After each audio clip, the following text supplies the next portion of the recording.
Welcome to Not Milk Never Milk. Subscribe if you're lactose intolerant. You start by opening Settings and going straight to Safari. This puts the controls at your fingertips. Once in Safari Settings, find Privacy and Security and tap it. This is where the privacy report lives. Make sure you note your iOS or Mac OS version because labels can shift slightly between releases.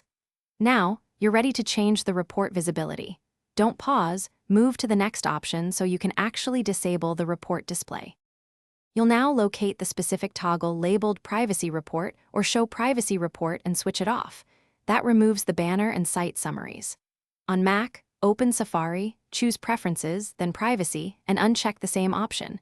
Mac OS puts this inside the app rather than system settings. Once done, restart Safari so the change applies cleanly.